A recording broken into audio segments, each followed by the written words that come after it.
School कैसा रहा? School बढ़िया रहा, रोहन ऐसे कह रहा था, सोहन ऐसे कह रहा था, वो मेरे को मारा था, मैंने उसको मार दिया, फिर हम ये हुआ, फिर वो हुआ, इतना डिटेल में। और फिर आइडियलिस्ट आ गया, उसको पूछा कैसा रहा स्कूल? ठीक था। ठीक था, like kind of, that's all. वो क्यों?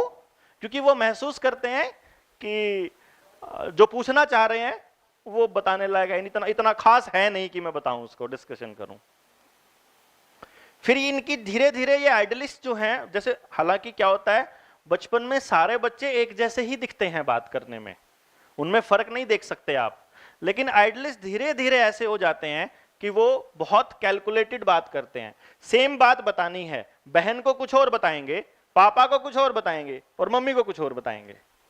जहां तक उनको ठीक लगता है वहां तक, जहां तक उनको ठीक लगता है वहां तक, उतना ही बताएंगे जितना उनको चाहिए। ये एक अगली कैरेक्टरिस्टिक्स है। नाउ हम फोर्थ पार्ट पे हम डिस्कस कर लें, दैट इज फ्लैशी। नाम से ही दिख रहा है जैसे चमक रहा है।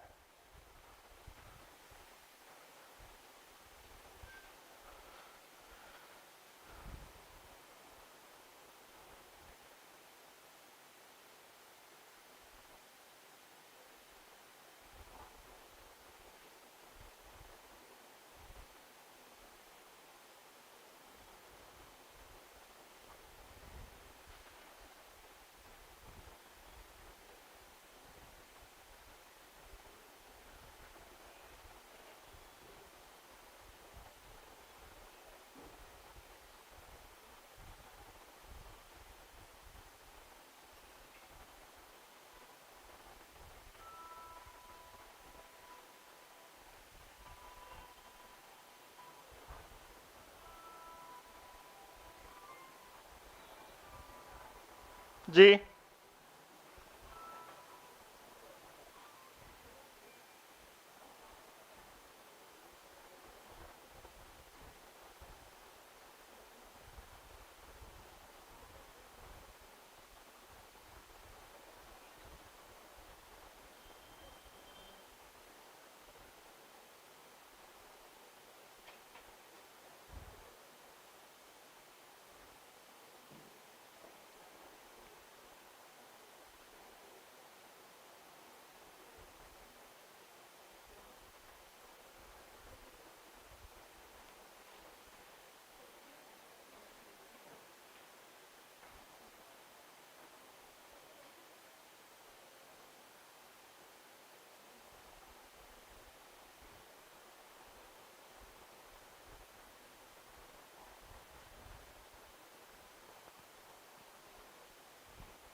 हाँ जी, फ्लैशी फोर्थ। लाइफ में एफ बच गया, बस ई हो गया, आई हो गया, एंड एफ बच गया। नाम से ही जैसे फ्लैश दिख रहा है, मतलब चमकने वाला है ना, लाइटनिंग। बेसिकली इनके जो थॉट प्रोसेस है किसी भी डिसीजन के पीछे, वो वही चमकने वाली ही होती है कि हमारा जिक्र होना चाहिए, हमारी बात होनी चाहिए। I should be centre of attraction, हर किसी की बात का मतलब सेंटर अपन होने चाहिए। इनका एक खास डायलॉग होता है कि बदनाम हुए तो क्या हुआ, नाम तो हुआ। वो इन्हीं का होता है। बाकी तीन पर्सनालिटी बदनाम होती हैं, उनको फर्क पड़ता है कि लोग क्या कहेंगे, हमारी इमेज खराब हो रही है, but they really don't care, इनको फर्क नहीं पड़ता है। मतलब आप ये समझिए, ये लाइन में वैसे मैंने सब कुछ एक्सप्लेन कर दिया है, लेकिन अब इसमें जो आप डेली लाइफ के जब आप बिहेवियर को देखेंगे तो उसमें क्या क्या दिखाई देगा। मतलब सेंटर यही है, बात यही है कि उसको सेंटर ऑफ अट्रैक्शन बनना है, लेकिन उसके लिए वो क्या करेगा। पापा उसकी बहन के लिए, मतलब फ्लैशी की बहन के लिए कुछ ले आए, या मम्मी ले आई कि मैं तेरे लिए ये लेके आया हूं, तो फ्लैशी एकदम बोलेगा और मैं मतलब मेरे लिए क्या लाए, मुझसे तो कोई प्यार ही नहीं करता, मेरी तो कोई केयर ही नहीं करता। This is the common dialogue जो एक फ्लैशी बोल सकता है, ठीक है ना, बहुत कॉमन। दूसरा, ये इस तरह से बिहेव करेगा कि इससे बात करते रहो, मतलब भाई अगर कहना है इसको कहो, सुनाना है इसको सुनाओ, इवन डांटना भी है ना तो इसको डांटो, वो ऐसे बिहेव करेगा। यानी कि आप इसकी तारीफ कर रहे हो, यानी हाँ एक तारीफ पे बात आया, दे लव कि उसकी उनकी तारीफ हो। अगर मान लो बाय चांस इनकी तारीफ नहीं करी गई ना, तो ये पूछ सकते हैं कैसी लग रही हूं, कैसा लग रहा हूं, मतलब ये भी पूछ सकते हैं खाना कैसा बना था, मतलब अगर किसी ने नहीं बोला कुछ तो इनको कह के करवानी होती है तारीफ बेसिकली फ्लैशी को। बाकी लोगों को कोई फर्क नहीं पड़ता, लेकिन इनको पड़ता है। तो इसका मतलब क्या हुआ, ये लोग अगर कुछ भी करते हैं, चाहे पढ़ रहे हैं चाहे कोई और काम कर रहे हो, जब तक तारीफ मिल रही है तब तक पूरे एंथुसियास्टिक हैं, तब तक पूरे मोटिवेटेड हैं, और कोई तीसरी चीज इनको नहीं चाहिए। क्लियर? अब इस चक्कर में ये इतना बोलते हैं, इनको लगता है कि और मेरी मम्मी ना किसी और से बात ना करे, बस मेरे से ही करती रहे। किसी और से करने लगेगी अगर मम्मी तो बीच में टोक देगी, ये फ्लैशी बीच में इतना रोकेगा। मतलब अगर आप इसको ऐसे सोचिए कि आपने इसको टेबल पे बिठा दिया, कहा कि बैठ के पढ़ ले आराम से, और ऐसे बिठाया और बिठा के और उसको बोला कि अब तू पढ़ ले। जैसे ही मम्मी जाने लगी, मम्मी 1 मिनट ये बताना क्या लिखा हुआ है, फिर मम्मी ने उसको बता दिया, फिर चलने लगी, फिर मम्मा ये देखना ये भी ये नहीं समझ आ रहा, फिर ये बता दिया।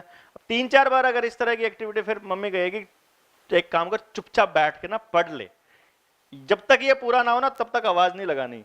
और मान लो मम्मी चलेगी किचन में खाना बनाने के लिए, तो पीछे से आवाज आ रही, मम्मी वॉशरूम जाना है, मम्मी भूख लगी है, मम्मी हो गया एंड काइंड ऑफ। हाँ, और अगर मम्मी किचन से बोल रही है तब तक तो ठीक है, अगर मम्मी चुप हो गई, बोला नहीं कुछ भी, पीछे से जवाब नहीं आया, तो हो सकता है कि पास में पानी वाला गिलास रखा हुआ था वो नीचे पड़ा मिले आपको। जब आप कांच की आवाज आएगी भागेगी मम्मी, क्या बदतमीज है, तेरे को समझ में नहीं आता, तेरे को दिखता नहीं और फिर वो अंदर ही अंदर क्या फील हो रहा था कि अब भी तो आई इतनी बार बुलाया, why didn't you come that time. मतलब उनको आप डांट रहे हो तो भी वही फीलिंग आ रही है, उनका मतलब सिर्फ इतना है कि मेरे को देखते रहो, मेरी तरफ बात करके चाहे डांटो चाहे प्यार करो मुझे नहीं पता, पर देखो मेरी तरफ। ये लोग टीचर का भी फेवरेट बनने के लिए कुछ भी करेंगे। मतलब आप देखोगे दे आर बेसिकली, इनको हम कहते हैं हैप्पीएस्ट चाइल्ड एवर, इनको हम सेलिब्रेटिंग चाइल्ड बोलते हैं। सेलिब्रेटिंग चाइल्ड मतलब बर्थडे हो किसी का, शादी हो किसी की, मतलब क्या इनके चेहरे की जो रौनक देखने लेके होती है, मतलब इनको शॉपिंग कराने चले जाओ तो मतलब मजाल है, इनको पूरे दिन से पहले एक इनको कुछ पसंद आ जाए, महाभारत होती है इनको शॉपिंग कराना। मतलब इनके साथ इनका पति एक ही बार जा सकता है बस शॉपिंग कराने लेकिन ये इतने शातिर होते हैं कि फिर मना लेते हैं जाना नहीं चाहेगा, क्योंकि इनको बेसिकली ऐसी चीज चाहिए जो बाकी किसी के भी पास ना हो। जैसे लिसनर को ऐसी चाहिए कि जो उसके पास थी वैसी ले लेता हूं, लेकिन इसको चाहिए कि किसी के पास होनी ही नहीं चाहिए अगले 5 साल तक भी। समझ रहे हैं कि बेसिक फंडा क्या है? इनके ऊपर आरोप लगता है बहुत बोलता है तू या बोलती है, मतलब they are basically accused of talking too much. और दूसरा, इनको अगर आप ना कोई काम दे दो, for example extra curricular activity है, सिंगिंग हो, डांस हो, डिजाइनिंग हो, anything, you will see perfect. Even अगर आप इनके क्लास की परफॉर्मेंस देखो, they will score more than 99% because इनके पास एक टेंडेंसी होती है कि इनकी जो मेमोरी होती है वो फोटोग्राफिक होती है। फोटोग्राफिक मतलब इनका क्या होता है, थोड़ी देर देख लें अगर किसी पेज को तो पूरी फोटो छप जाती है। वो जब याद करते हैं तो उसे छत की तरफ देख के याद करते होते हैं कि ये वाली चीज वहां लिखी हुई थी, ये वाली चीज वहां पे लिखी हुई थी, काइंड ऑफ। ये रट्टा बहुत जबरदस्त होता है। इनका एक खास डायलॉग होता है, जब ये बड़े हो जाते हैं तो इनका एक खास डायलॉग होता है कि हमसे ना पढ़ा लो जितना मर्जी, पर पेपर नहीं होने चाहिए ठीक है ना? एग्जैक्टली सेम डायलॉग होता है, चाहे कहीं बैठा हो वो, कि पढ़ने से दिक्कत नहीं है बट पेपर से दिक्कत है, क्योंकि पेपर जब होगा, हाय मेरा कल पेपर है, तेरी तो हुई नहीं, सबको फोन करके बताया कि मेरा तो पेपर है, मैं तो तेरे कितना हो गया, मेरा तो इतना रह गया, मैं तो ये पता नहीं क्या होगा, पता नहीं क्या होगा। But when they enter the examination hall they do extremely well.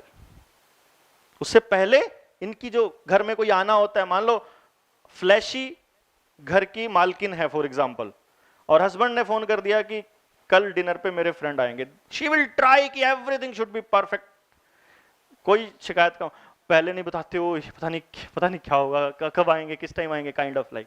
But when they enter सारा डर गायब।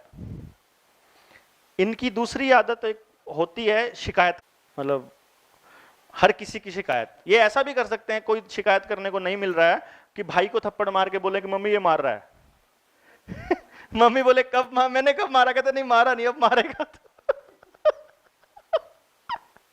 तो बेसिकली इनको खेलना, उसी से लड़ रहा है। मेरी एक दोस्त है और वो ना मेरे बारे में ऐसे बोल रही थी, मेरे को बिल्कुल पसंद नहीं है, मेरे को शक्ल नहीं देखनी उसकी, मुझे बिल्कुल अच्छी नहीं लगती वो। और मान लो वही दोस्त सामने से आ जाए, उसका नाम हाय पिंकी कैसी हो, बढ़िया, एकदम बढ़िया, मस्त, देखा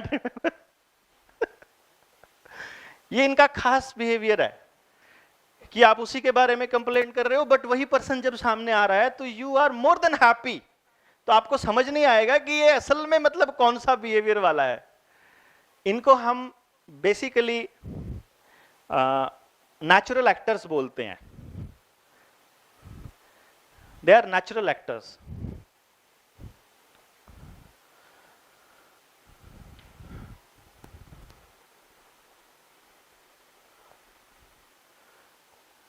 आमतौर पे इनके साथ वाले जो इनके भाई बहन होते हैं वो इसको ड्रामेबाज बोलते हैं कि बहुत ड्रामेबाज है, इतना ड्रामा करती है।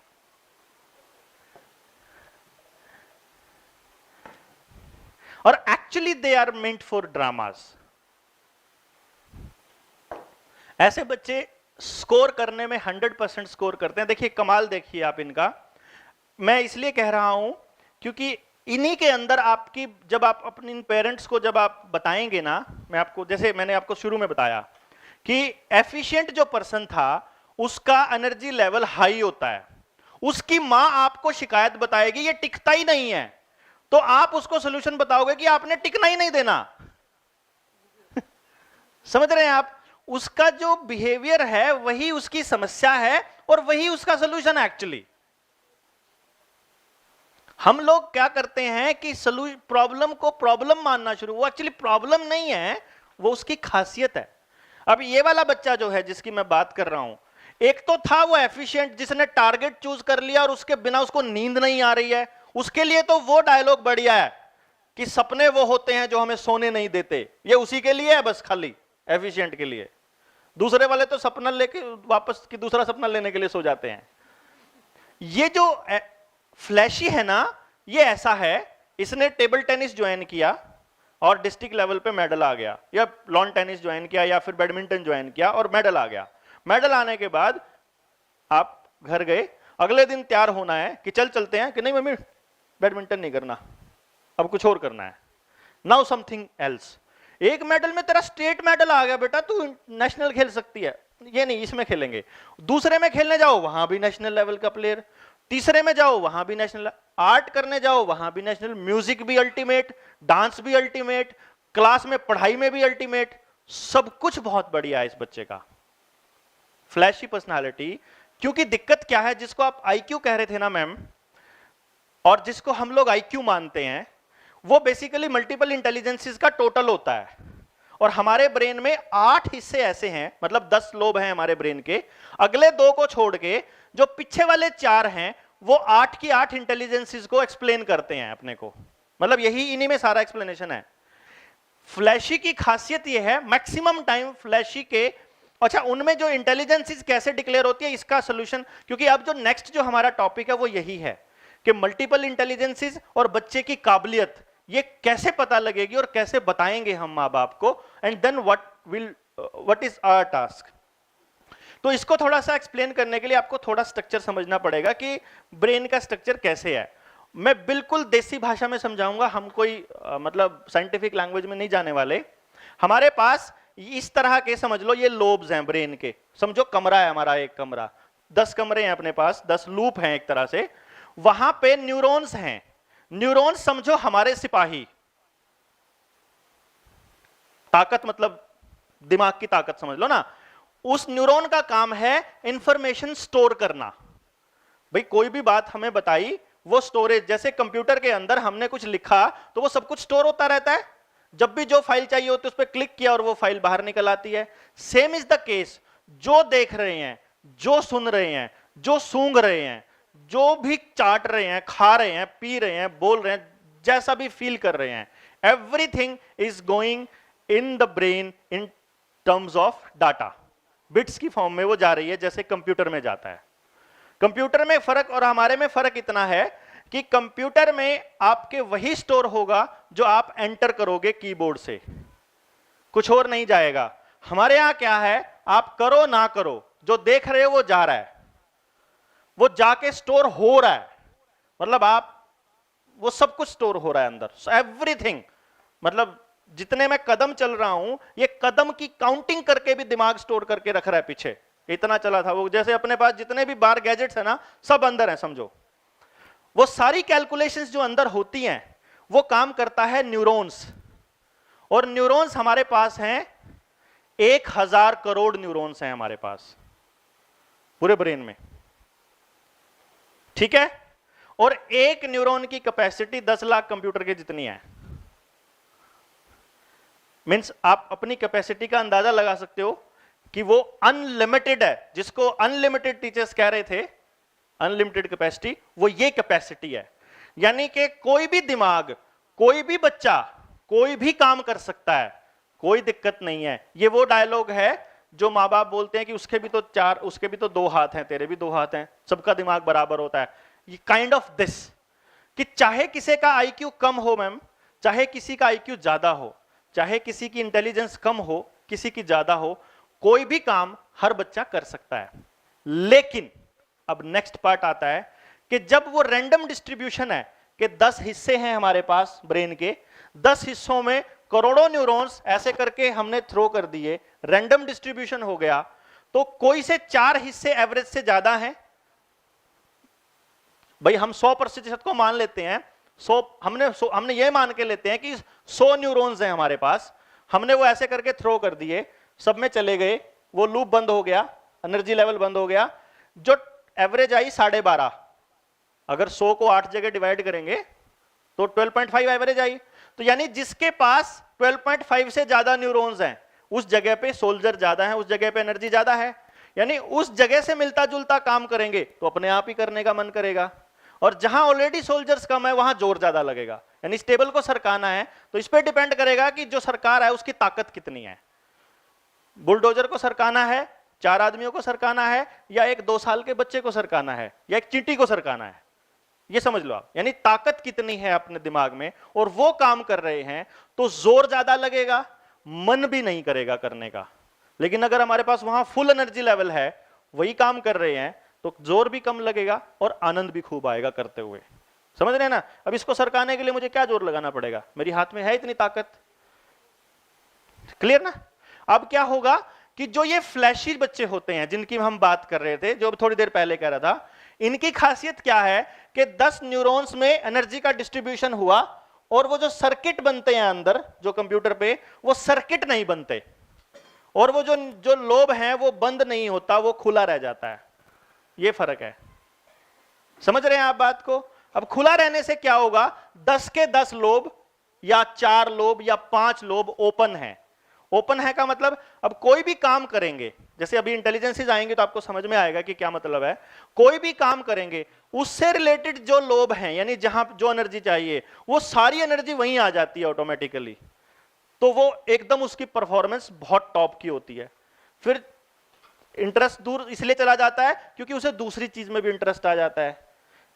फ्लैशी की खासियत यह है कि वो सुबह डॉक्टर बनना चाहता है, दोपहर को वो इंजीनियर बनना चाहता है, और शाम को राष्ट्रपति बनना चाहता है, अगले दिन फिर जज बनना चाहता है, फिर दोपहर को वो वकील बनना चाहता है, फिर शाम को वो कुछ और बनना चाहता है।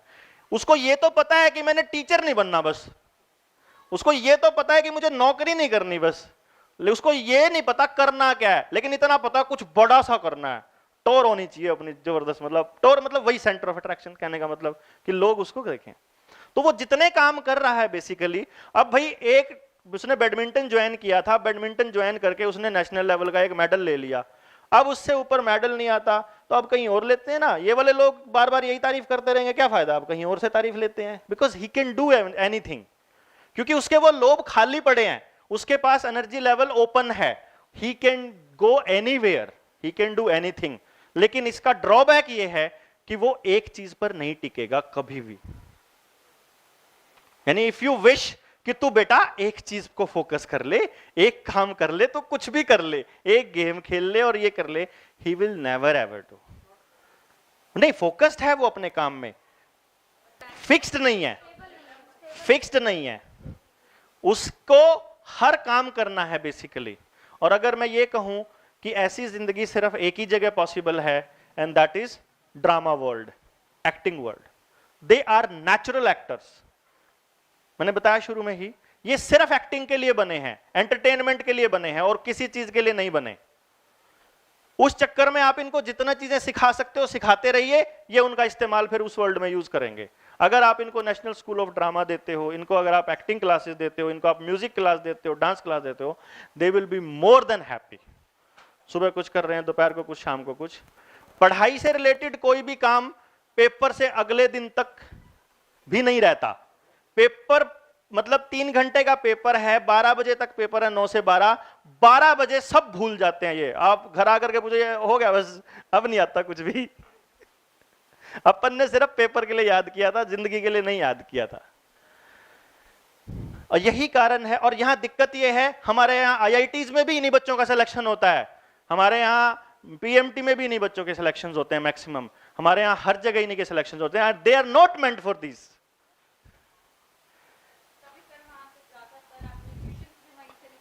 वो इसीलिए निकलते हैं क्योंकि दे गिव फ्रीडम। अब यहां माँ बाप को, जहां आप एम्प्लॉयमेंट की बात करते हो, इस बच्चे के पास अगर अपने हुनर को लेकर के, एक्टिंग को लेकर के, म्यूजिक को लेकर के, डांस को लेकर के, डिफरेंट एक्टिविटीज को ध्यान में रखते हुए अगर यहां वाले बच्चों के माँ बाप को स्कोप दिखते नजर आ जाएंगे तो वो कभी मना नहीं करेंगे।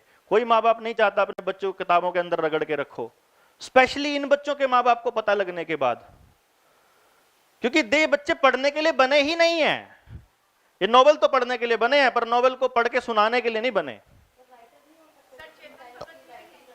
मैं कह रहा हूं नोवेल पढ़ने के लिए बने हैं, बट ये नोवेल सुनाने के लिए नहीं बने, ये उसी को रिपीट करने के लिए, अपनी नई बनाने के लिए बने हैं। ये मैं कह रहा हूं, ये तो कुछ भी हो सकते हैं, ये राइटर भी ज्यादा दिन तक नहीं टिकेंगे। ये मतलब सारा काम करके, इनको जहां लोगों के बीच, जब तक लोग, जिस काम में लोग ज्यादा जुड़ते जा रहे हैं तब तक उस काम में है। जैसे ही स्टेबिलिटी आई वैसे ही अब मुझे ये वाली जॉब अच्छी नहीं लगती, अब मुझे कुछ और करना है, जाना ही जाना इन्होंने छोड़ के। अगर ये वहीं रह गया कॉन्टिन्यूअस एक ही जगह पर, मतलब ये तो एक ही जगह बैठ भी नहीं सकते। जिनके घर में हो, आप में से है किसी के घर ऐसा? एक और दो, इनके घर में अब 2 बच्चे हैं तो बहुत आसान हो जाएगा, आप वैलिडेट कर सकते हो मेरी बातों को, एक भी लाइन गलत नहीं बोली मैंने, ठीक है। और कुछ बातें हैं जो स्पेशली आपको ही बतानी है, वो पब्लिक में नहीं बतानी, इसलिए वो रोकी हुई है। वो पर्सनल काउंसलिंग की बात है, जर्नल ये आपके लिए, जब आप एक फाइनल ट्रेनिंग और होनी है, वो उन्हीं की होनी है जो यहां वाली पास कर जाएंगे। तो अब क्या है कि इन बच्चों की आप एक जगह पे टेबल और कुर्सी भी नहीं रख सकते ज्यादा दिनों तक, उनको बदलनी ही बदलनी है वहां से। मतलब एक चीज कॉन्टिन्यूअस इनकी लाइफ में रह ही नहीं सकती, चाहे वो घर हो, घर में से भी भागने को कोसेंगे, घर बदल लो ना मम्मी, कुछ जगह दूसरी जगह ले लो ना, they will always try. Teacher भी सेम ना रहे, कोशिश करें अगले साल नया आना चाहिए। अब बड़ी दिक्कत क्या है, लिसनर सोचता है मेरा टीचर ना बदला जाए, उसके लिए सेक्शन चेंज होना भी प्रॉब्लम है, और ये कह रहा है कि मुझे एक जगह नहीं रहना, मुझे टीचर बदलना है। ये तो ऐसे होते हैं, फीस जमा कराने के बाद बोलते हैं इस वाले ट्यूशन का समझ में नहीं आ रहा, अगले वाले पे जाओ। ये कहते तू पहले क्यों नहीं बताया, पहले वो फीलिंग आई नहीं थी ना, तो स्टेबिलिटी आ गई, फीस जमा कराते ही, पूरी फीस जमा कराते ही स्टेबिलिटी आ गई, और स्टेबिलिटी पसंद नहीं कि अब यहां से बदलो भाई, ये तो पूरी फीस हो गई जमा, लाइक दैट। तो इस तरह से ये थी पर्सनालिटीज, मतलब जहां अब बीच बीच में जब हम चलते जाएंगे तो जैसे ही कोई बात और मतलब मेरा सर्किट भिड़ेगा आपस में तो याद आ जाएगी, तो फिर मैं फिर जिक्र कर दूंगा। ये अभी तक का ये मतलब था कि अभी हमने चारों पर्सनालिटीज को डिस्कस कर लिया अलग अलग। अब इसमें क्या होगा, नेक्स्ट स्टेप जो है, जैसे मैम ने पूछा था कि क्या दो पर्सनालिटीज एक ही पर्सन में हो सकती हैं?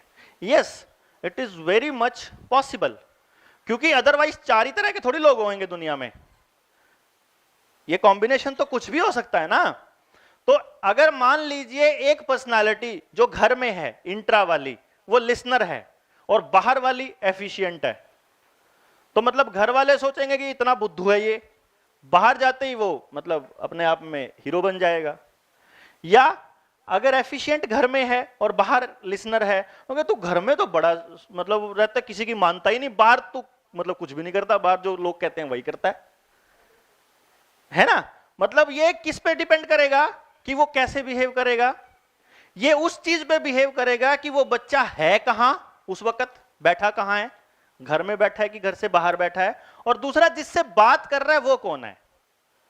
अगर वो उसके साथ रहने वाला ही बंदा है तो उसकी इंट्रा वाली पर्सनालिटी उससे बात कर रही है, और अगर बाहर वाला बंदा है तो बाहर वाली कर रही है। इसीलिए कई आदमियों के बिहेवियर में आपको चेंज मिलेगा कि वो घर में कुछ और होते हैं और बाहर कुछ और होते हैं, और कुछ नहीं मिलते, कुछ सेम होते हैं थ्रू आउट द लाइफ। यही डिफरेंस है। तो पर्सनालिटीज क्लियर?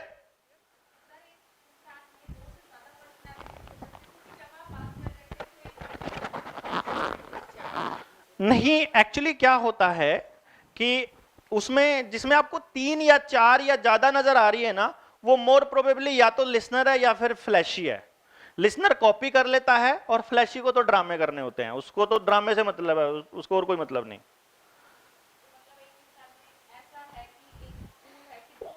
वो या तो आपको अपना समझता है या वो अपना नहीं समझता है, इस बेसिस पर ही पर्सनालिटीज हैं। आपसे बात कर रहा है तो वो आपको क्या समझता है।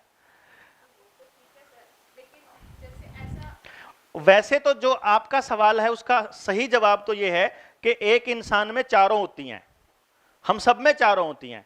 डोमिनेटिंग जो पर्सनालिटीज हैं उनकी बात हो रही है कि बिहेवियर के पीछे का डिसीजन मेकिंग जो होगा वो उस पर स्ट्रॉन्ग इंपैक्ट किस चीज का होगा। ऐसे तो एफिशिएंट पर्सनालिटी को भी बेचारे को नौकरी करनी पड़ी रही है ना, वो भी कह देगा क्या करें, नौकरी कर ही रहे हैं, कोई चक्कर नहीं, उसमें भी खुश होना शुरू ढूंढ लेता है, उसमें खुशी। जी, पॉपुलेशन के अंदर ना ना ना ना ना ना परसेंटेज, हाँ वो परसेंटेज आता है आपके पास जब रिपोर्ट आएगी ना बच्चों की, अभी जब फाइनल जब एक एक चीज को करेंगे वो आपके पास आएगी।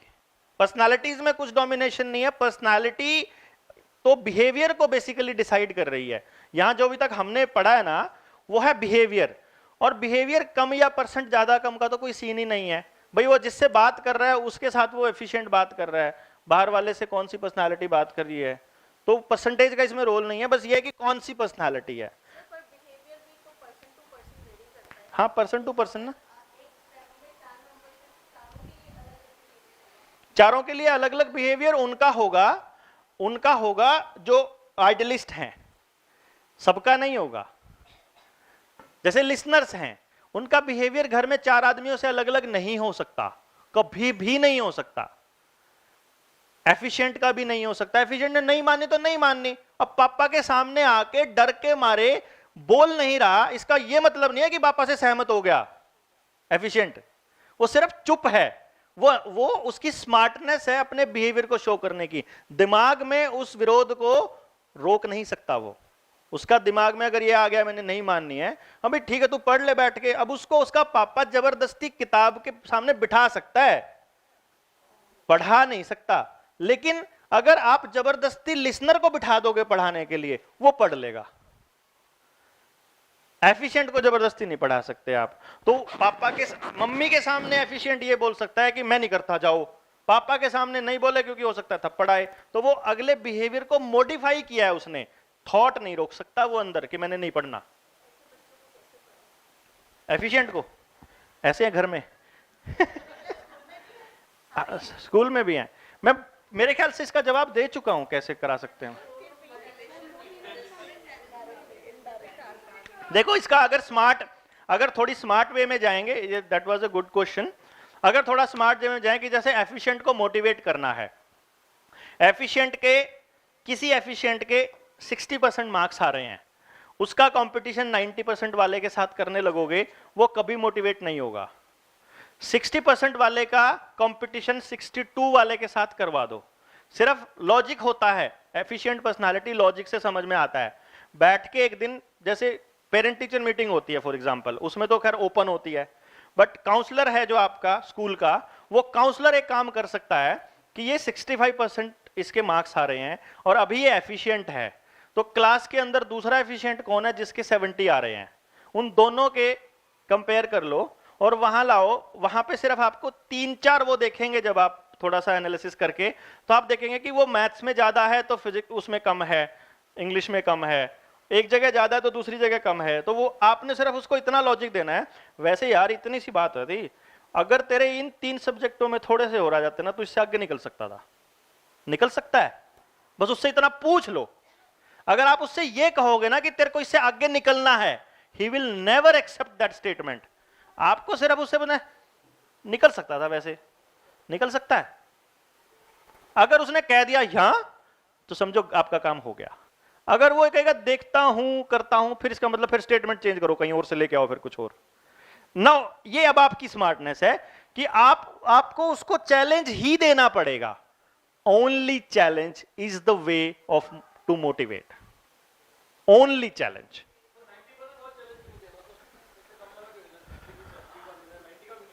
वो इसलिए नहीं देना कि वो आपके कहने से 65 से 70 तक थोड़ा तो धक्का स्टार्ट हो सकता है, लेकिन घर में उसके बाप ने 90 का दे रखा है, वहां गरारी फंसी कि 90 तो लेने नहीं। वी नीड, वहां पे उसके फादर को भी समझाना जरूरी है उस लेवल पे आकर के कि now your statement should be changed. क्योंकि अगर फादर भी एफिशिएंट है, क्योंकि जेनेटिक होता है जो मैं बता रहा हूं, अगर एफिशिएंट का फादर भी एफिशिएंट है तो ये मैक्सिमम टाइम ये कंफर्मेशन आती है कि वो इसलिए नहीं पढ़ रहा क्योंकि उसका फादर बीच में प्रॉब्लम आ रहा है। उसको उस कहानी में से डिलीट करना पड़ेगा कि तूने टोकना नहीं है, इसको सामान सारे दिला दो, बस पढ़ने के नाम पे तेरे को कुछ नहीं कहना। फादर का रोल खत्म करना पड़ेगा पढ़ाई से, कि ये पढ़े ना पढ़े।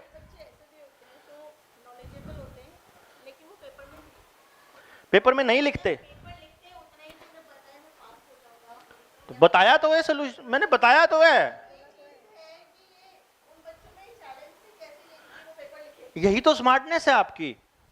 मतलब कॉपी पेस्ट थोड़ी दूंगा सब कुछ बना करके आपको, ये तो ढूंढना। देखिए क्या होता है, आप अगर उसके टीचर हैं तो आप उसका as a teacher behaviour analyse कर रहे हो, फिर जो उसकी मम्मा है वो उसका बचपन से देख रही है। अब जो मेरा आज तक मैं आपसे मिला हूं, जितना भी मिला हूं, हमारे बीच में एक रिलेशनशिप बना है, वो कोई भी बना है। जब हम और ज्यादा मिलेंगे, जब हम और ज्यादा बात करेंगे तो वो रिलेशन और लंबा होगा। तो माँ बाप का उस बच्चे के साथ में रिलेशनशिप लंबा है, तो उन्होंने अपनी लिमिट्स एक्सटेंड की हुई हैं, बढ़ाई हुई हैं, रखी हुई हैं। वो क्योंकि एफिशिएंट के घर में अगर उसके मम्मी या पापा में से एक एफिशिएंट है तो ये कंफर्म है कि उनके घर में महाभारत होती है। हाँ हाँ हाँ हाँ, वही तो बता रहा हूं ना, उसको बिल्ड करने का एकमात्र तरीका है ये ठीक थी बात कि जैसे एफिशिएंट पर्सनालिटी है और बचपन में पता लग गया कि ये एफिशिएंट है, तो जब वो आपको कुछ भी कहने के लिए कुछ भी कह रहा है, पहले झटके ना मत करो। ना बर्दाश्त नहीं होती ना बर्दाश्त होती नहीं ऐसे लोगों को। वही कह रहा हूं ना, मैंने पहला ही शब्द यही बोला ना कि पहले झटके उसको ना मत करो, क्योंकि उससे वो ना, जैसे ही आप ना कहोगे वैसे ही वो उल्टा पक्का पड़ेगा। सवाल ही पैदा नहीं होता कि वो आपकी बात मान ले। अब वो काम नहीं करेगा जो आप करने के लिए कहोगे, कंफर्म है। तब धीरे धीरे आप रिश्ता इतना खराब कर लोगे कि फिर आखिर में बहुत सारे माँ बाप को तो ये भी कहना पड़ता है ऐसी औलाद से तो औलाद ना ही हो तो बढ़िया है। वो रिश्ता हम खराब करते हैं basically. It's not the child कि वो खराब था, कोई भी नहीं खराब है, वो पैदा हुआ है जैसा। We are not able to understand him. हमने उसको समझ लिया होता, हमने अपने डायलॉग को थोड़ा बहुत कंट्रोल कर लिया होता, हमने अपने एनवायरनमेंट को थोड़ा मॉडिफाई कर लिया होता, तो दैट वुड बी इजी। अब क्योंकि एक बार रिलेशन खराब होने के बाद इट्स वेरी मच डिफिकल्ट, क्योंकि जो फ्लैशी पर्सनालिटी है वो 1 से 2% है, सिर्फ मैक्सिमम 2% है पॉपुलेशन में, आपको मिलेंगी नहीं। इसका मतलब बाकी की 98% पॉपुलेशन को फर्क पड़ता है कि रिश्ता खराब हो चुका है, इन दो को नहीं पड़ता। ये दो वाले तो लड़के मार पे फा के मतलब इतने मोटे मोटे आंसू निकालेंगे, क्यों जी, फ्लैशी वो गई मैम, उनके इतने मोटे मोटे आंसू होते हैं, आपको लगता है जैसे बहुत जुल्म कर दिया बच्चे पे, पर 10 मिनट में वो फिर से एकदम फ्रेश होते हैं। लेकिन एफिशिएंट और आइडियलिस्ट नहीं हो सकते अगर इनके दिमाग में अगर एक चीज घर कर गई, क्योंकि दिक्कत यह है इनकी मेमोरी बहुत तेज होती है। यह समस्या है इनकी एफिशिएंट की और आइडियलिस्ट की, कि मेमोरी इतनी स्ट्रांग होती है कि इन्होंने कोई चीज सुन ली है तो वो भूलते नहीं है, और जब भूलते नहीं है तो फिर कुछ नहीं भूलते भाई, फिर आपका कहा हुआ भी नहीं भूलते, फिर आपका करा हुआ भी नहीं भूलते, वो 6 महीने बाद भी याद दिला देंगे आपने तो ऐसा कहा था। ठीक है, तो इसका मतलब जो आप आज उसके साथ कर रहे हो वो बुढ़ापे तक याद रखेगा कि अच्छा ऐसा करा था मेरे साथ, मैं बताऊंगा। क्योंकि वो मेमोरी स्ट्रांग होती है। तो पर्सनालिटी इज ओवर। आपको अब सवाल पूछने हैं ढेर सारे, आपकी तरफ से सवाल आए नहीं थे मेरे पास, पर मुझे उम्मीद थी कि आएंगी। अब सवाल दो तरह के लोगों के नहीं आते, या तो जिनको कुछ भी समझ में नहीं आया हो, या जिनको सब कुछ आ गया हो। सब कुछ तो मुझे भी नहीं आया, आज तक 17 साल से लगा हुआ हूं। तो अब कौन सी कैटेगरी में, ये आपको देखना और बताना पड़ेगा मुझे कि हमें ये ढेर सारे सवाल पूछने हैं। अब थोड़े सवाल की कैटेगरी अब बन गई होगी, वो थोड़ा शुरू का था, आई कैन अंडरस्टैंड, मैं जानबूझ के कह रहा था, तो ऑन अ लाइटर मोड। तो अभी आपके सवाल बन गए होंगे। अब जो नेक्स्ट सवाल हैं वो हम मल्टीपल इंटेलिजेंसेस पे हम करेंगे अगले, और 8 मल्टीपल इंटेलिजेंसेस को जब हम करके निकलेंगे तो आपको बहुत चीजें एकदम क्रिस्टल क्लियर होने शुरू हो जाएंगी, शुरू होंगी। जी हाँ हाँ जी हाँ जी, नहीं ये उस रिकॉर्ड हो रहा है। फ्लैशी पर्सनैलिटी है जैसे उसकी, पर हमें उसका 10th के बोर्ड में भी उसके मार्क्स अच्छे होने चाहिए, उसको छोड़ नहीं सकते हम। जी जी ये भी पता है कि फ्लैशी पर्सनैलिटी है, टिक कर भी नहीं बैठेगा। और MI क्लब में या किसी भी क्लब में हमें ये भी पता चल रहा है थिएटर अच्छा कर रहा है, पर एक होता है ना, एजुकेशन भी ज़रूरी है। हम उसको 10th में नहीं छोड़ सकते ना कि भैया तू थिएटर के लिए बना है, भैया तू मत कर। हमें उसको मोटिवेट उसकी एजुकेशन के लिए भी करना है, क्योंकि उसके लिए 10th बोर्ड भी ज़रूरी है। उसके लिए क्या मैं करें? आपको दो चीजें, इसके दो वर्जन निकलते हैं जो आपने बोला है। एक तो ये है, आपने बोला एजुकेशन के लिए जो आप करा रहे हो ना, जो बोर्ड है वो एजुकेशन नहीं है बेसिकली, वो तो एक सर्टिफिकेट के लिए आप काम कर रहे हो। सर्टिफिकेट चाहिए होते हैं नौकरी के लिए सिर्फ, और ये बच्चे नौकरी के लिए नहीं बने होते। तो पहली बात तो ये है कि अगर ये फेल भी होते हैं तो कोई बात नहीं, मतलब चाहे अमिताभ बच्चन भी तो 12वीं पास था मेरे ख्याल से, 12वीं फेल था। अब करी होगी उसने, बाद में पहले करके गया था वो। कौन सा था फिर हमारा? सचिन था, लता मंगेशकर थी। सचिन था, लता थी, लता मंगेशकर थी जैसे, ठीक है। लता मंगेशकर तो मेरे ख्याल 8वीं पास है, 8वीं फेल है कि पास है? नहीं, मैंने दो वर्जन बोला, अभी दूसरा वर्जन आ रहा है। दूसरा वर्जन आपके हिसाब से अभी आ रहा है, वो जो लिसनर्स है ना 85 उनका भी आ रहा है, क्योंकि उनको ये चीजें इतनी आसानी से एक्सेप्ट नहीं है, एक्सेप्टेबल ही नहीं है कि कोई आदमी आके कह रहा है कि ना पढ़े तो ना पढ़े। एक मतलब मेरे जैसा आदमी तो कह रहा है कि ना पढ़े तो ना पढ़े, ठीक है। अब रह गई माँ बाप की बात। देखिए मैं आपको बताता हूं, अगर आप इतने अच्छे से कन्विंस कर सकते हैं उन पेरेंट्स को कि this child is not meant for these things जो आप कराना चाहते हो, ये बना ही किसी और चीज के लिए है, लेकिन हमारे सिस्टम में थोड़ा चेंज आने में अभी वक्त लगेगा। और वो अभी ऐसा सिस्टम है कि अगर आपको नेशनल स्कूल ऑफ ड्रामा में एडमिशन लेना है, या रोहतक में जैसे सुपुआ है, state university performing visual arts, वहां पे एडमिशन लेना तो वहां भी परसेंटेज तो वो देखते हैं, मतलब ये एक वो प्रॉब्लम है। तो यहाँ पे दो चीजें आएंगी। एक तो आप बच्चे को ये बता सकते हो पर्सनल काउंसलिंग में कि बेटा तुम्हारी ये पर्सनालिटी है, ये मल्टीपल इंटेलिजेंसेस हैं, तुम्हारा जो किसी काम में मन नहीं लगता या मन नहीं टिकता ज्यादा समय तक, इसका ये रीजन है। तो ये जेन्युइन प्रॉब्लम है, इसमें हम ये नहीं कह रहे कि तुम्हारी कोई गलती है, इसको कर, ये बिल्कुल सही, हम मानते हैं। हम ये चाहते हैं कि तुम्हें सबसे अच्छा ये लगता है ना, तुम्हें सबसे अच्छा ये वाला लगता है ना, तुम्हें ये सब करना चाहोगे? हाँ, हम करना चाहेंगे। अगर वो, क्योंकि दिक्कत क्या है मैं आपको बताऊं कि फ्लैशी को समझाना भी थोड़ा मुश्किल होता है। मुश्किल इसलिए होता है कि आप उसको टारगेट बड़ा दे दोगे, वो बड़ा भी अचीव कर लेगा, छोटा दोगे छोटा भी कर लेगा, लेकिन उसमें अगर उसको ये नहीं नजर आएगा ना कि लोग तेरे को सुनेंगे, देखेंगे, अप्रिशिएट करेंगे, तो वो उस चीज को नहीं एक्सेप्ट करेगा। तो आपको एक तो उसको विजुलाइज कराना पड़ेगा ऐसे, मान ले तू वहां पे वो काम कर रहा है, हजारों आदमियों की भीड़ तेरे लिए तालियां बजा रही हैं, कितना अल्टीमेट, उसको अंदर से और वो उस वक्त एकदम कर जाएगा। क्योंकि ऐसे बच्चे विजुलाइज बहुत जल्दी करते हैं, वो कहानी को भी ऐसे, कहानी उनके फिल्म में थिएटर की तरह चलती है, टीचर जो बोल रहा होता है बिल्कुल फिल्म की तरह चलती है। तो वो जो बच्चे होते हैं उनको जब आपने पहले विजुलाइज कराना पड़ेगा कि तू अगर यहां पहुंच गया तो तेरे को तालियों की गड़गड़ाहट और वो जो तेरे को हीरोइज्म वाली जो फीलिंग है ना वो आ रही है। वो जैसे ही वहां पहुंचा फिर उसको कह दो लेकिन यार इसके लिए तो यहां एडमिशन लेना पड़ेगा, इसके लिए तो ये करना पड़ेगा और इसके लिए तो यहां इतना करना पड़ेगा। ये मतलब आप उसको वहां से यहां ला सकते हो, ठीक है ना। और माँ बाप को यह समझा सकते हो कि आपको इसके ऊपर एक तरह से बंदिश ही लगानी पड़ेगी। अब क्योंकि जो लिसनर और फ्लैशी हैं, अगर आप अपने हिसाब से चलाना चाहते हो वो चल पड़ेंगे, कुछ भी याद कराना चाहते हो वो कर लेंगे और परमानेंटली उनके अंदर कोई मतलब ऑड या इल फीलिंग भी नहीं रहेगी। वो आप जबरदस्ती उनसे कर सकते हो, कोई दिक्कत नहीं है। अगर यहाँ पे या इतना ही अड़ना ही है कि भाई यही करना है तो मतलब कर सकते हो, लेकिन गलती से भी आइडियलिस्ट और एफिशिएंट के साथ जबरदस्ती मत कर लेना। ये बिल्कुल साफ साफ बोल देना, आपकी चलेगी ही नहीं। मतलब जो आप करवाना चाह रहे हो ना, जो नंबर जितने, वो कभी नहीं आएंगे जिंदगी में। तो ये पता लगने के बाद उनको बोल देना कि भाई अब हाथ जोड़ लो, अब जो हो गया हो गया, अब अगला सुधार लो।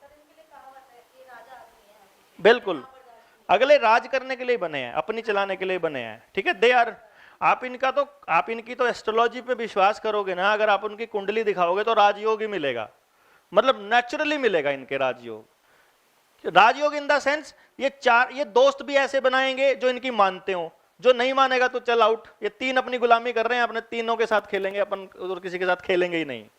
बेसिकली इनको गुलाम चाहिए, जो जैसा कहें वैसे ही काम करते रहे, चुपचाप फालतू बिना सवाल किए। ये अपनी सत्ता के लिए कहीं भी जा सकते हैं, कुछ भी कर सकते हैं, ये मतलब चाहे अगले को कुछ कराना हो, ठीक है ना। तो these are basically ये personalities part is over and next part will be multiple intelligence part, और उस पार्ट को हम टी ब्रेक के बाद लेते हैं एग्जैक्ट 10 मिनट में 12 बजे। नेक्स्ट बहुत इंपॉर्टेंट टॉपिक है मल्टीपल इंटेलिजेंसेस। अगर किसी भी पेरेंट को हमने सजेस्ट करना है, उनको गाइड करना है कि उसके बच्चे के लिए कैसा एनवायरनमेंट होगा जिससे कि वो बच्चा वैसा ग्रो हो जो हम सपना देख रहे हैं। कैसा सपना? मुझे लगता है कि हर माँ बाप सिर्फ एक ही सपना देखता है, to grow a happy child. वो हैप्पीनेस को गलती कई बार किसी गलत चीज के साथ कनेक्ट करके देख लेते हैं, बस वो गड़बड़ कर जाते हैं। हैप्पी चाइल्ड अगर रेज करना है हमें, तो उसमें उनके डायलॉग्स क्या होंगे, उनकी तरफ से क्या चेंजेस आएंगे, वो हम पर्सनालिटी में ऑलरेडी देख चुके हैं। अब आता है कि उसको सीखना क्या क्या है, कैसे कैसे सीखना है। क्योंकि आपने क्या करना है, कभी भी किसी भी बच्चे को सजेस्ट करना है या उसको सलाह देनी है, तो उसे कभी भी सलाह मत दीजिए कि तुम वकील बनो या तुम खिलाड़ी बनो या तुम ये बनो या तुम वो बनो। क्योंकि जो लिसनर पर्सनालिटी हैं 85%, वो अपने टीचर्स को बहुत सीरियसली लेते हैं और वो गलती से उसी तरफ चल पड़ते हैं, जबकि रास्ते और भी बहुत होते हैं। कैसे बहुत होते हैं वो अभी पता चल जाएगा। सेकेंडली, आपने उनको क्या सजेस्ट करना है, वो जैसे मैं बात करूंगा तो आपको उसका मतलब समझ आ जाएगा कि फिर सजेस्ट क्या करना है। फिर जब हमें यह मालूम पड़ गया कि हमारी क्लास में पढ़ने वाले इन बच्चों की ये इंटेलिजेंस स्ट्रांग है और इन बच्चों की ये इंटेलिजेंस वीक है, फिर हमें यह पता होना चाहिए कि उन पे जो काम कर रहे हैं उन इंटेलिजेंसेस पे उसका पर्पस क्या है। जैसे फॉर एग्जाम्पल कोई बच्चा बाय बर्थ एक स्पोर्ट्स पर्सन है, हमें पता लग गया कि वो स्पोर्ट्स पर्सन है, आप कभी भी मत कहिए कि तुम स्पोर्ट्स पर्सन बनो।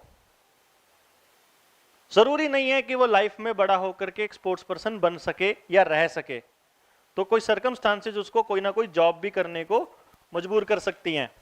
देन आपका सजेशन क्या होना चाहिए कि तुम्हारे पास ये इंटेलिजेंस स्ट्रांग हैं, ये तुम्हें खुश रखेंगी तब जब तुम फिजिकल वर्क करोगे।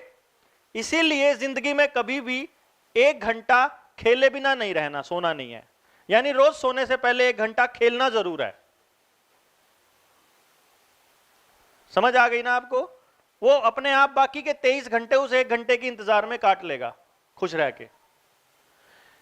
और इससे अगला पॉइंट ये है कि अगर किसी बच्चे को माँ बाप को हमने ये कह दिया कि ये बच्चा स्पोर्ट्स पर्सन है, और वो कह देंगे जी स्पोर्ट्स में तो बहुत पैसे खर्च होते हैं, जबकि सच्चाई ये है कि कम पैसे खर्च करके भी बहुत लोग स्पोर्ट्स पर्सन बने हुए हैं।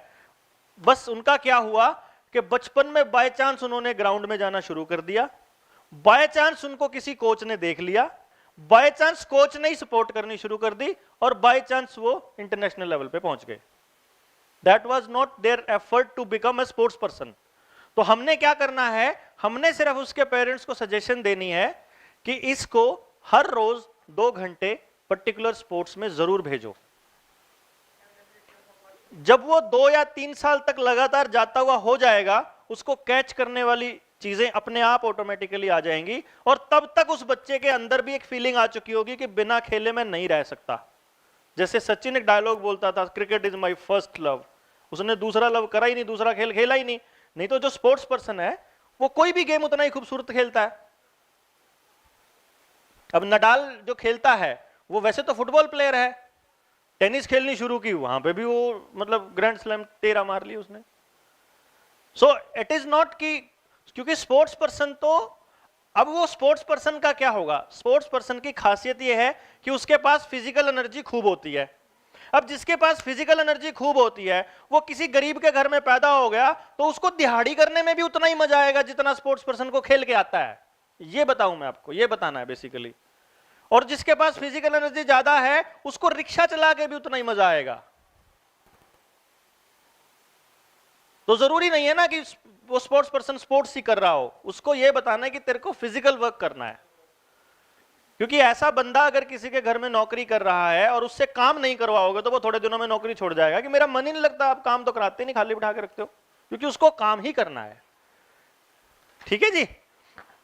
तो इसीलिए अपने जो डायलॉग्स हैं उनको थोड़ा हमने इस तरह से मॉडिफाई करना है कि हम किसी का फेट डिसाइड ना कर दें, हम किसी की किस्मत का उसी टाइम सिग्नेचर ना मार दें कि तुमको ये बनना है।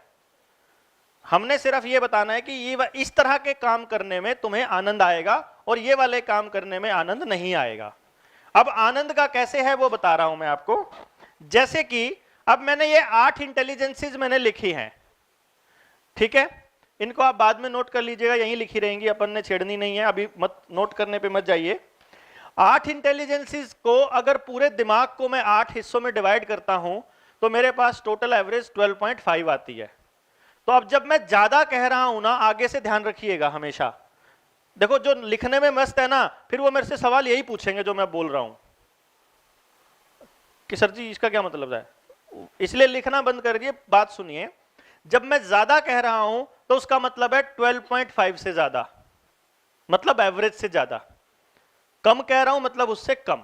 अब जितनी ज्यादा कम है उतना ही कम का मतलब कम वाली बात मेरी उतनी स्ट्रांग हो जाएगी, और जितनी ज्यादा है उतनी ज्यादा वाली बात मेरी स्ट्रांग हो जाएगी। क्लियर ना? और बीच में मॉडरेट है, बिल्कुल 12.5 है, तो इसका मतलब जितना काम करेंगे उतनी ग्रोथ।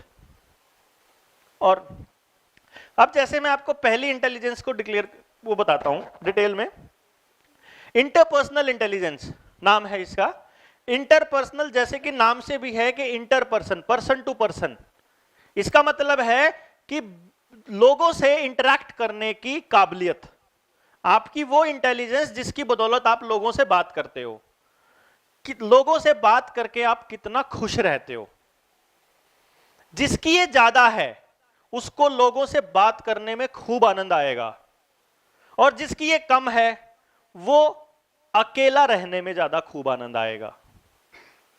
अब अगर मान लो जिसकी ज्यादा है उसको ऐसा काम करना पड़ जाए कि बंद कैबिन में बैठ के क्लैरिकल काम करना पड़ जाए, हो गई जिंदगी खराब।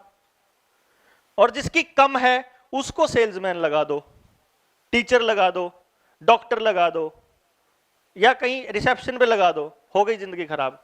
और उसको सुबह से लेकर शाम तक इतनी टेंशन हो जाएगी कि घर जाकर के उसको पता ही नहीं होगा कि मैं गलत काम कर रहा हूं इसलिए मैं टेंशन में हूं। उसको पता नहीं, उसको कभी नहीं पता चलेगा कि मेरी डिप्रेशन का, मेरी टेंशन का कारण यह है कि मैं वो काम कर रहा हूं जो मेरे पास सबसे कम है, जिसकी टेंडेंसी करने की। समझे ना आप? अब जिसकी इंटेलिजेंस ज्यादा है पहचानोगे कैसे इस बात को? ये क्योंकि अब हमारा टॉपिक ये है कि क्लास के अंदर आपको अपने बच्चों में या अपने खुद के बच्चों में या दूसरे लोगों में देखते ही पहचान जाना है कि वे इसका मतलब ये वाली टेंडेंसी ज्यादा है। इंटरपर्सनल इंटेलिजेंस जिस बच्चे की ज्यादा होगी, या इवन आप में से जिसकी भी ज्यादा होगी, आपकी बता देता हूं और बच्चों में भी सेम चीज है, वो ज्यादा देर तक घर में टिक कर नहीं रह सकते। उनको बाहर ग्राउंड में दोस्तों के बीच जाना ही जाना होता है। ऐसे लोग जब बड़े हो जाते हैं, छुट्टी वाले दिन घर में पूरा दिन टिक नहीं सकते, उनको निकलना ही निकलना है दोस्तों से बात करने। और अगर काम करते हुए लगातार 3-4 दिन लगातार काम कर रहा है आइसोलेशन में वो बंदा,